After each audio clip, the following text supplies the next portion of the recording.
Então, bom, é, a ideia do curso, né, vão ser 2 dias, né, vai ser hoje e amanhã, cada um deles com 3 horas. Então, enfim, em blocos específicos, né, a gente vai respondendo algumas dúvidas, possíveis dúvidas que vão tendo. E, bom, o assunto teoria clássica de campos é um assunto extremamente longo, né, extremamente longo, e ao pé da letra, existem alguns pré-requisitos que, para a gente poder ver a parte de teoria clássica de campos de forma satisfatória, seriam necessários, né, para quem está assistindo. Porém, eu sei que se eu colocasse como pré-requisito todos os pré-requisitos que o assunto exige, eu sei que muitos talvez não poderiam aproveitar o curso, né? Então, a minha ideia, pelo menos, né, a partir desse curso, é passar principalmente o ferramental necessário e começar, pelo menos passar uma ideia de como que a gente faz para poder tratar exatamente os campos clássicos. Então, enfim, eu vou separar em alguns passos, né? Primeiro eu vou colocar uma certa motivação, e eu acabei fazendo a escolha, né, de fazer o mini curso construindo, né, com vocês, né, a aula como um todo, ao invés de meio que fazer alguma coisa para poder fazer de apresentações, porque eu acho que talvez assim flua um pouco mais. Essa parte vai ter algumas contas, então acho que assim pelo menos se aproxima um pouco mais, né, do presencial, né, que seria, na verdade, a situação ideal para um tipo de curso desse ser passado, ok? Então, vamos dar início, então, né? Vamos falar a respeito de campos clássicos, certo? E primeiro, eu queria comentar, né? Eu queria fazer algumas motivações aqui. Primeiro de tudo, o que é a teoria clássica de campos, certo? O que a gente faz com a teoria clássica de campos e, enfim, né? Como é que a gente pode aplicar ela para quais são os tipos de problema que a gente pode resolver, certo? Qual que é a premissa que a gente consegue fazer, enfim, as premissas como um todo para a gente poder chegar, né, e tratar exatamente desses assuntos. Primeiro de tudo, o que é teoria clássica de campos? Qual que é a ideia por trás, ok? Então, a motivação que a gente tem é o seguinte: toda vez que a gente vai falar, teoria clássica de campos nada mais é do que um ferramental que nos permite determinar dinâmica de campos clássicos, certo? Então, a analogia que a gente faz é o seguinte: imagina que a gente tem um sistema mecânico, certo? Então, imagina que a gente pega um sistema da mecânica mesmo, certo? Então, um sistema mecânico. Para a gente determinar a dinâmica de um sistema mecânico, o que normalmente a gente faz? Né? A gente tem, pela dinâmica básica da mecânica, a gente usa a nossa segunda lei de Newton, certo? Então, a partir de um sistema mecânico qualquer, a gente consegue usar, né, a relação da segunda lei de Newton, de que força resultante é igual a massa vezes aceleração, certo? Ou de uma forma mais estratégica, né, para quesitos de resolução realmente de equação diferencial, né? Enfim, a gente escreve dessa forma, e a partir daí, né, a gente consegue resolver de forma satisfatória qual que vai ser a dinâmica de um sistema. Então, a segunda lei de Newton é a lei que mostra como os sistemas físicos, né, com uma certa massa, eles evoluem, ok? E, na prática, né, o que seria, então, a teoria clássica de campos? Teoria clássica de campos seria basicamente o equivalente a uma segunda lei de Newton. Então, a ideia disso aqui seria como se fosse uma segunda lei. Ok? Então, o formalismo da teoria clássica de campos é o formalismo que nos permite, através da descrição do sistema, certo? Da descrição da parte mais fundamental dele, certo? Das coisas que interagem com ele, né? De como seria equivalente as interações dele com o ambiente, determinar como esse cara evolui no tempo. Okay? E da mesma forma, né, que as leis de Newton são um conjunto de equações diferenciais que retornam para a gente qual vai ser a dinâmica, né, dos sistemas mecânicos, a teoria clássica de campos é o sistema que nos permite pegar as equações diferenciais que regem os campos clássicos. Ok? Então, né, só pelo menos para motivar, alguns exemplos, existem muitos exemplos de campos clássicos, certo? Aqui, quando eu coloco campos clássicos, leia-se campos não quânticos, ok? De uma forma geral, existe um costume, né, quando a gente começa, pelo menos ali na primeira metade do curso de física, até um pouquinho, né, quase antes do curso terminar, que a gente normalmente trata clássico como a parte da física antes de 1900. Mas na prática, aqui o que eu chamo de campo clássico, tudo que eu colocar clássico no nome, diz respeito a não quântico, ok? Ou seja, relatividade também inclui, né, na descrição de campos clássicos. Relatividade é uma teoria clássica, certo? Não envolve quantização nem nada. Como é que vai ser, então, essa nossa descrição? Qual é o ferramental que a gente vai introduzir para poder construir exatamente a dinâmica dos campos clássicos? Ok?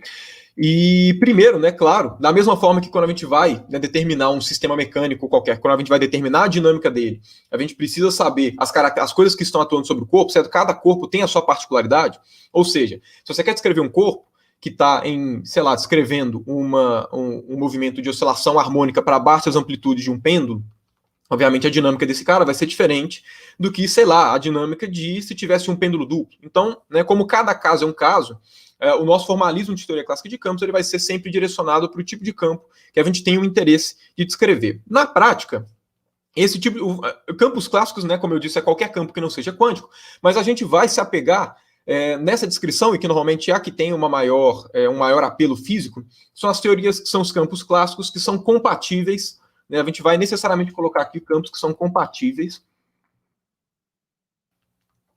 Então, compatíveis com a relatividade especial. Um tipo de campo clássico que não obedece os princípios da relatividade especial, que não necessariamente obedece os princípios da relatividade especial. A gente poderia, por exemplo, tentar fazer uma teoria clássica de campos para poder descrever o campo de temperaturas. Né, se não fosse com esse requerimento que eu estou colocando. Então, eu vou até colocar de outra cor para não gerar confusão. Então, por exemplo, quando a gente pega campos de temperatura, esse cara daqui seria equivalente a um campo clássico.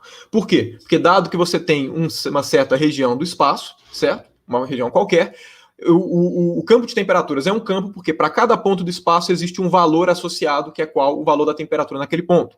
Da mesma forma,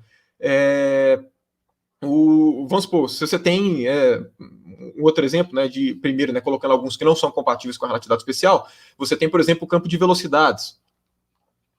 Então vamos pegar ali por exemplo, né, sei lá, pega um fluido qualquer que se desloca, certo? E, enfim, você tem as linhas de fluxo, né, de um campo qualquer. Imagina que seja, sei lá, água escoando em um rio, alguma coisa do tipo, certo? Ou na atmosfera, né, para fazer a respeito de movimentos convectivos, seja lá o tipo de movimentos que você quiser.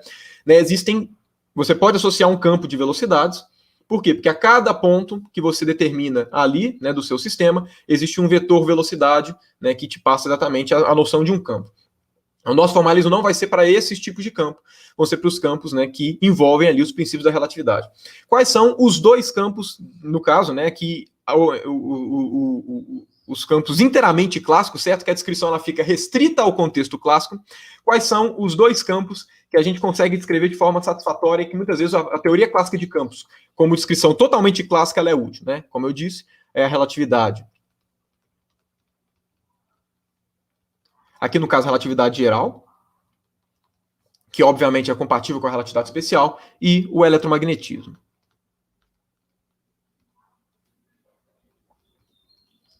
No caso, né, obviamente, eu imagino que para vocês não deve ser muito complicado, né, perceber isso, mas a descrição do campo eletromagnético como campo clássico é muito mais simples do que a descrição da relatividade geral, certo? De forma geral, a relatividade geral ela traz para a gente problemas muito mais complicados, certo? Porque, enfim, envolvem noções muito mais complicadas do que necessariamente o eletromagnetismo. E, no caso, né, existem outras teorias clássicas de campo também compatíveis com a relatividade especial, mas que a teoria clássica de campos ela é utilizada como um passo para a teoria quântica de campos. Então, por exemplo, certo, se a gente for pegar na mecânica quântica, pega a equação de Schrödinger, certo?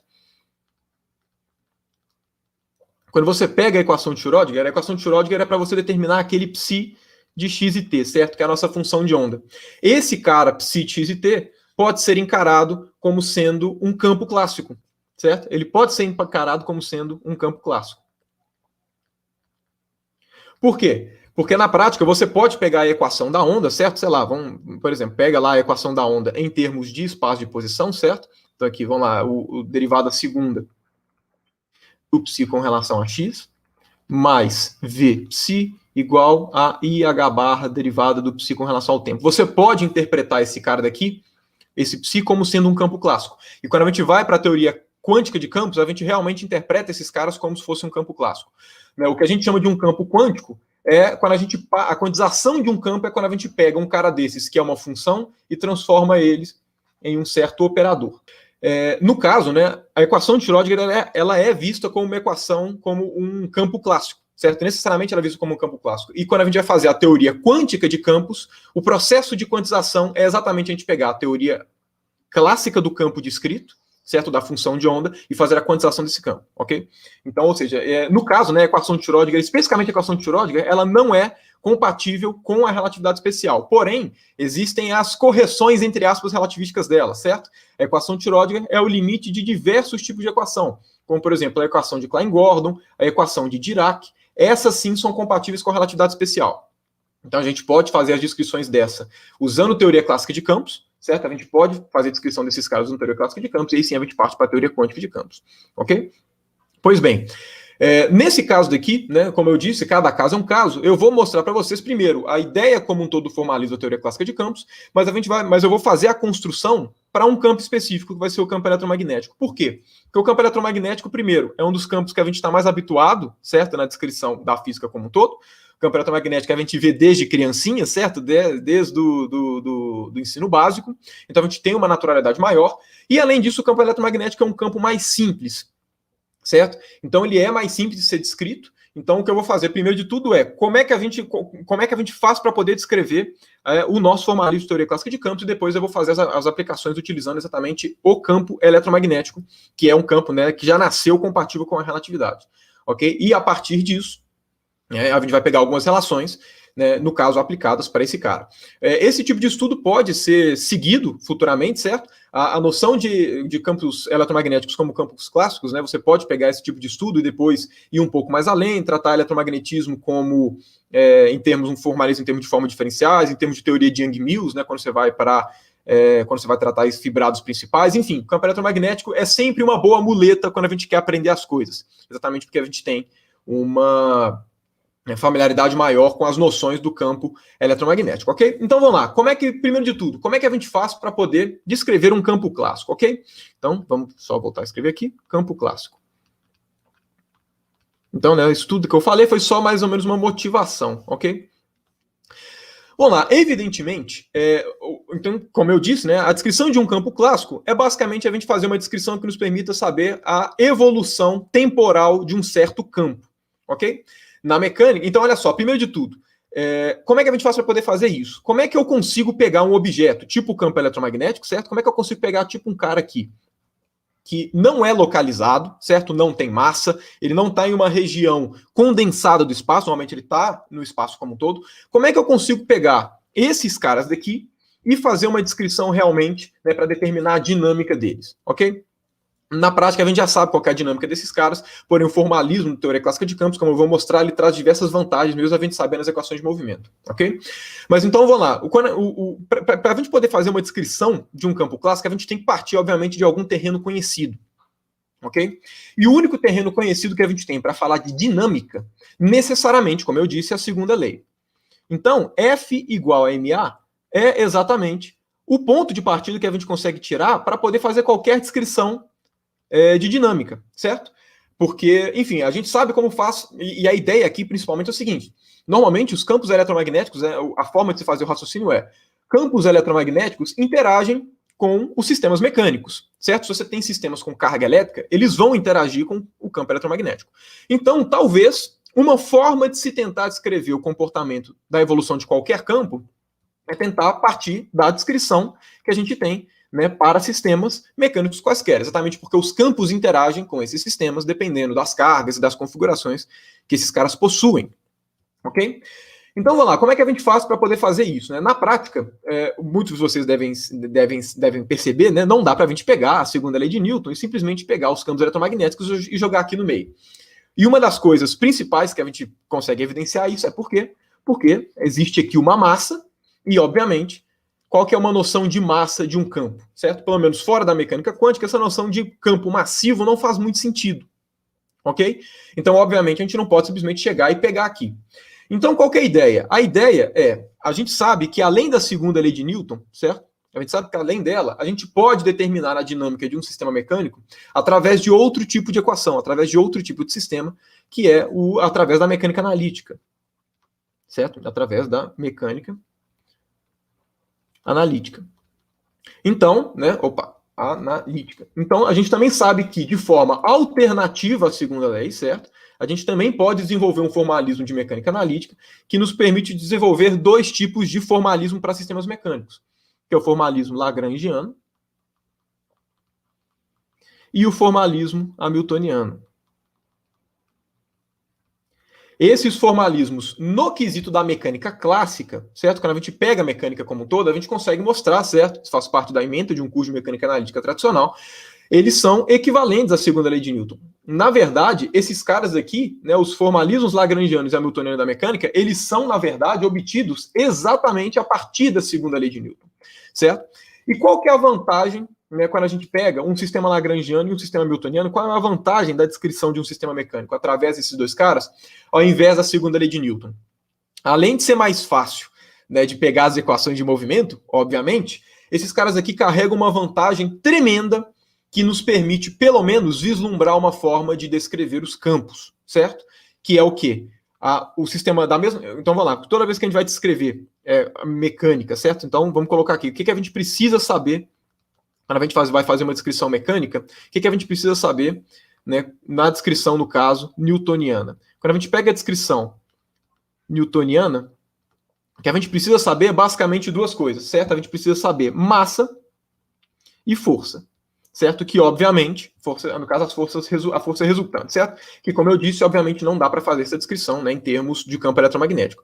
Porém, quando a gente pega a mecânica, por exemplo, lagrangiana ou hamiltoniana, o que, no caso, né, para a gente poder fazer essa descrição, no caso da mecânica, a gente precisa, na verdade, determinar duas funções, certo? Uma delas, né, no contexto lagrangiano, é a própria lagrangiana do sistema, e, no outro caso, no sistema hamiltoniano, é a própria hamiltoniana do sistema. Qual é a vantagem de se fazer isso? A vantagem é que, vocês devem se lembrar, tanto lagrangiana quanto hamiltoniana, no contexto da mecânica clássica, estão, né, relacionados à energia. Vou até colocar aqui energia entre aspas, certo? Porque lagrangiana e hamiltoniana só estão relacionados à energia em uma classe específica de sistemas, certo? Na maior parte das vezes, sistemas conservativos.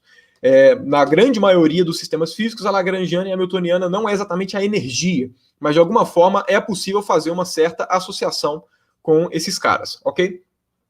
Daqui a gente já mostra que a descrição da mecânica no ponto de vista lagrangiano já nos permite determinar de alguma forma como tentar descrever campos clássicos, ok? Então, assim, primeiro começando do ponto de vista mais rudimentar. Se eu quero descrever um campo clássico, se eu quero descrever a dinâmica de um campo clássico, certo? Necessariamente eu preciso partir de algum terreno conhecido.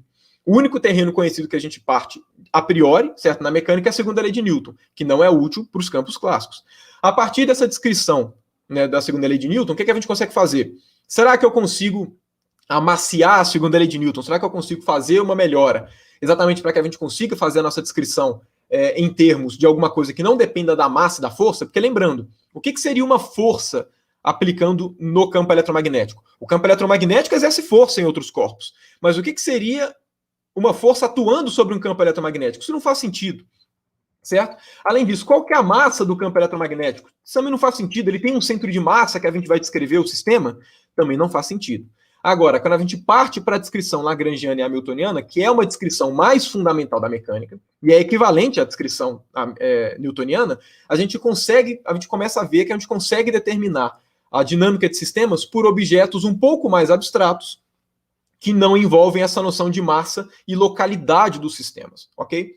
Isso aqui já vislumbra para a gente uma maneira de se fazer a descrição dos campos. Então, de fato, o que a gente vai construir ao longo desse mini curso é que a nossa teoria clássica de campos ela é descrita em termos do formalismo lagrangiano. É também possível fazer uma descrição hamiltoniana dos campos clássicos. É possível. Porém, quando a gente fica restrito somente aos campos clássicos, é mais estratégico, né, e é suficiente fazer uma descrição lagrangiana. A descrição hamiltoniana de campos clássicos ela é muito útil, principalmente quando você vai passar para a teoria quântica de campos. Por quê? Porque a mecânica quântica ela é baseada no formalismo hamiltoniano, certo? Então, a gente faz essa passagem. Mas quando a gente vai tratar com campos totalmente clássicos, no contexto clássico, certo? Formalismo lagrangiano é mais do que necessário, é mais do que suficiente, né? Principalmente para o caso do campo eletromagnético, que o formalismo hamiltoniano é um pouco mais complicado, né? Porque, enfim, por uma característica que talvez vocês se recordem, de que os campos eletromagnéticos eles podem ser feitos aquelas transformações de calibre nos potenciais, e isso gera sistemas hamiltonianos vinculados que são muito mais complicados. Mas, enfim, de qualquer forma, o que a gente vai fazer então é a partir, né, disso tudo, tentar fazer uma descrição lagrangiana dos nossos campos, certo? Para campos clássicos, para a gente poder aí sim tentar descrever o campo eletromagnético, certo? E qual que é a vantagem, também, só mais uma vez, de se fazer essa descrição? A vantagem é que, quando você descreve, né, no ponto de vista, né, da sistemas mecânicos, certo? Quando a gente pega um sistema mecânico qualquer, então quando a gente pega um sistema mecânico e a gente descreve ele com mecânica, o que a gente acaba obtendo? A gente acaba obtendo as equações de movimento,